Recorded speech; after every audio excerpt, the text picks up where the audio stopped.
जब मैं इस धरती से मिटा दिया जाऊंगा तो शायद तुम्हारी जिंदगी पर कोई असर भी नहीं पड़ेगा। आखिरकार तुमने मुझे कभी सच में जाना ही नहीं। हो सकता है मेरी एक झलक कुछ सेकंड के लिए तुम्हारे मोबाइल स्क्रीन पर आ जाए, लेकिन वे कुछ पल इतने नहीं होते कि तुम देख सको कि मैं दिन रात जंगल की रखवाली कैसे करता हूँ। मैं एक चीनी पेंगुलिन हूँ। मैं हर साल लगभग 7 करोड़ चींटियां खा जाता हूँ और चुपचाप सैकड़ों एकड़ जमीन को नष्ट होने से बचाता हूँ। मिट्टी खोदने की वजह से मेरी मौजूदगी से जमीन की उर्वरता भी बढ़ती है। मेरी जीभ मेरे शरीर से 1.5 गुना लंबी होती है। हर हमले में मैं सैकड़ों चींटियों को पकड़ सकता हूँ और कीटों से जंगल की रक्षा करता हूँ। मेरे नथुने और कान मजबूत मांसपेशियां झिल्लियों से ढके होते हैं। यहाँ तक कि मेरी आंखों पर भी विशेष सुरक्षा परत होती है। इतना ही नहीं, मेरा पूरा शरीर हजारों कठोर शल्कों से ढका होता है। खतरा आने पर मैं खुद को एक मजबूत लोहे की गेंद में बदल लेता हूँ। शेर भी अगर मुझे बार बार काटे तो वो मुझे नुकसान नहीं पहुँचा पाता।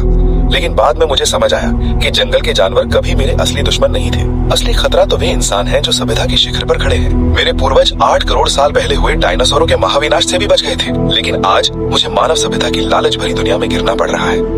कब ऐसा हुआ कि मैं जंगल का सम्मानित रक्षक था और आज धरती पर सबसे ज्यादा बेचा जाने वाला जानवर बन गया?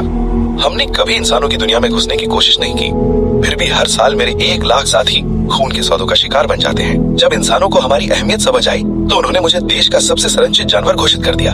लेकिन भारी मुनाफे के सामने यही सुरक्षा हमारी मौत को तेज करने का कारण बन गई। मैं सोचता था कि मेरा मजबूत शरीर हर खतरे से मुझे बचा लेगा, लेकिन मैंने कभी नहीं सोचा था कि इंसान मेरे खाने में दवाइयाँ मिलाकर मेरी मांसपेशियों को शिथिल कर देंगे। मेरी माँ ने मुझे जन्म दिया और इंसानों ने सिर्फ 5 मिनट में मेरी जिंदगी खत्म कर दी।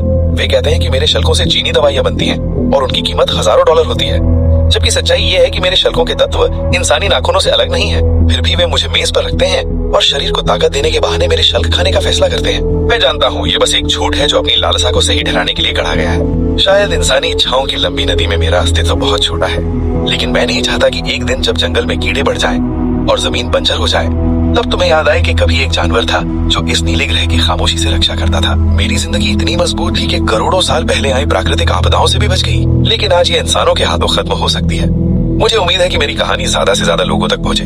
अगर सिर्फ 1 लाइक भी मिले तो शायद वो पत्थरों में उठी 1000 लहरों जैसा असर करे। नेक दिल इंसानों, कृपया याद रखो, जहाँ व्यापार नहीं होगा वहाँ हत्या भी नहीं होगी। मुझे आधुनिक सभ्यता की इस दुखद कहानी का नायक मत बनने दो।